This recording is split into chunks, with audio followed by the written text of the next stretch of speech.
राष्ट्रवादी काँग्रेस शरदचंद्र पवार जळगाव खान्देश महानगरतर्फे 24 जुलै रोजी आंदोलन करण्यात आले. नुकताच देशाचा केंद्रीय अर्थसंकल्प सादर करण्यात आला.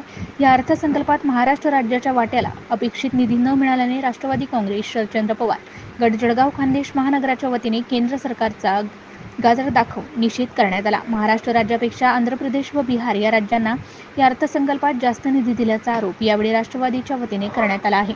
सदर आंदोलनात जळगाव महानगराध्यक्ष अशोक लाड वंजारी, जिल्हाध्यक्ष रिंकू उमाकांत चौधरी, मंगलाताई पाटील, राष्ट्रवादी महिला आघाडी महानगर जिल्हाध्यक्ष, जिल्हा समन्वयक विकास पवार, महानगर जिल्हाध्यक्ष किरण राजपूत, शहर संघटक राजू मोरे, राष्ट्रवादी आदिवासी जिल्हाध्यक्ष इब्राहिम तळवी, महानगर जिल्हा उपाध्यक्ष डॉक्टर संग्राम सूर्यवंशी, महानगर जिल्हा सरचिटणीस रहीमभाई तळवी यांच्यासह राष्ट्रवादीचे पदाधिकारी व कार्यकर्ते उपस्थित होते.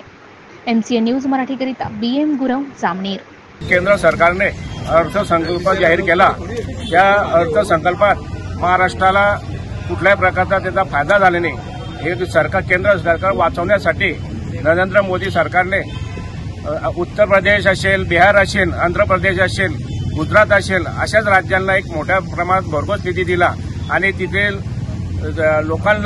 लोकांनीच मतदान केलं का नरेंद्र मोदीला. त्या देशामध्ये हा महाराष्ट्र येत नाही का असं नरेंद्र मोदी साहेबांना आमचा सवाल आहे. या महाराष्ट्रात अनेक प्रकारचे उद्योग जे होते ते सुद्धा या ठिकाणून पळवून नेले, परंतु नवीन उद्योग येतील अशी अपेक्षा होती, परंतु अशा कुठल्या प्रकारचा महाराष्ट्राला नवीन उद्योग दिल्याने शेतकऱ्यावर मोठ्या प्रमाणावर अन्याय केला. शेतकऱ्याच्या बी बियाणावर कुठल्याही प्रकारचं सबसिडी दिली नाही. उलटा GSTच्या माध्यमातून पुन्हा तो 18% वाढवून ठेवला.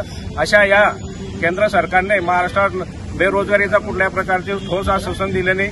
बेरोजगारी कमी करण्यासाठी युवकांना कुठला रोजगार मिळेल किंवा नोकरीचं असं कुठल्या प्रकारचं आश्वासन दिलं नाही. म्हणून मी या केंद्र सरकारचा नरेंद्र मोदींनी जो कालने अर्थसंकल्प जाहीर केला तो फक्त महाराष्ट्राला गाजर देण्याचा प्रयत्न केलेला आहे. अशा मी नरेंद्र मोदी साहेबांचा केंद्र सरकारचा निषेध करतो.